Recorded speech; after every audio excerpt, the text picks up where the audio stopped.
What's going on, guys? I've got here a 2007 Ford Explorer Sport Trac, and I'm going to use this car to point out to you the location of the important fuses and relays for the operation of the AC for your air conditioning. So to start with, there are two fuses for this center control piece. They're going to be right down here in the driver's side floorboard. So let's pop down here and I'll show you what to look for. So we're just going to look down here.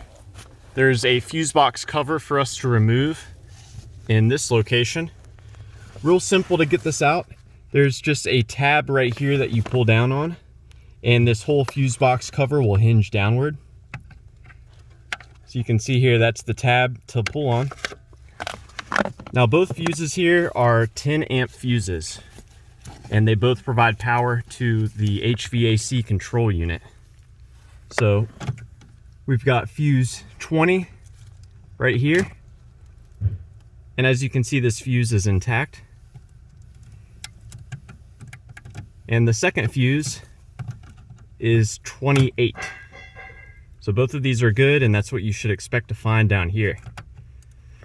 Now the rest is going to be under the hood.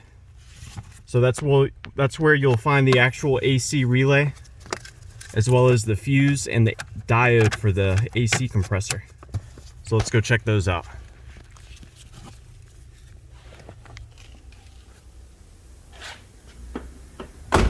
So over here on the driver's side, we've got our second fuse box cover. Much like the first one, there's just a tab that you lift up on and it will hinge out of the way.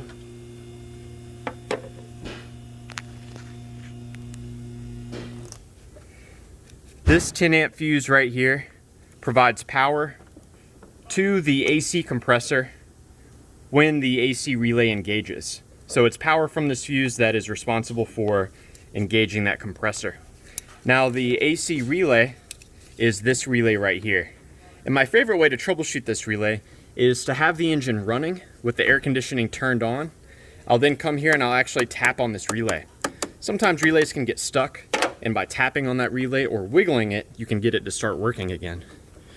Further troubleshooting beyond that, we can remove this relay, set it aside, and if your car is equipped with the fog lights, you can swap in your fog light relay. If after making the switch, your AC starts to work again, then you know that your original relay is probably no good.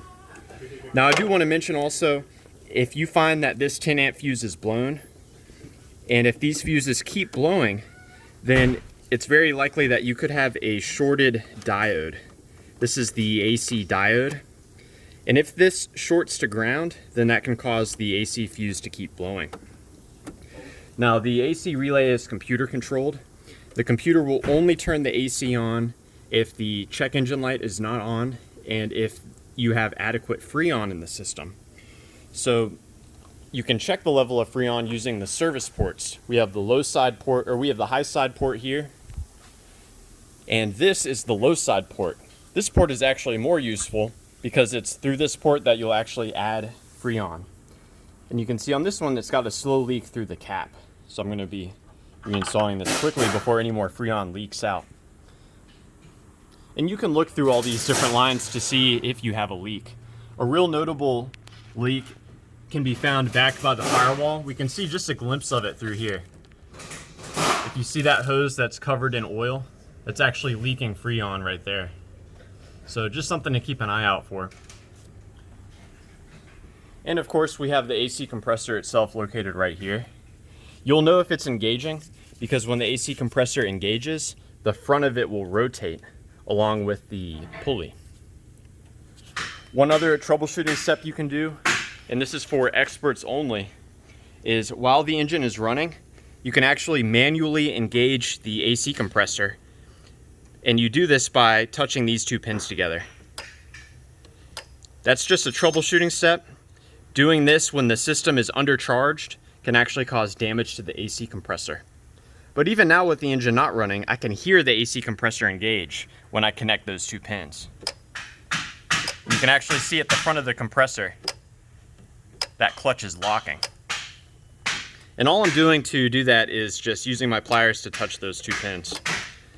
So if you touch these two pins and the compressor clutch is not engaging, then it could be that your compressor clutch is burnt out or not working. So yeah, I hope this information has been helpful for you, or at the very least a good starting point in troubleshooting the AC system on your Ford Explorer Sport Trac. Please do let me know if you have any questions, or more importantly, any advice about troubleshooting the AC. Thanks for watching.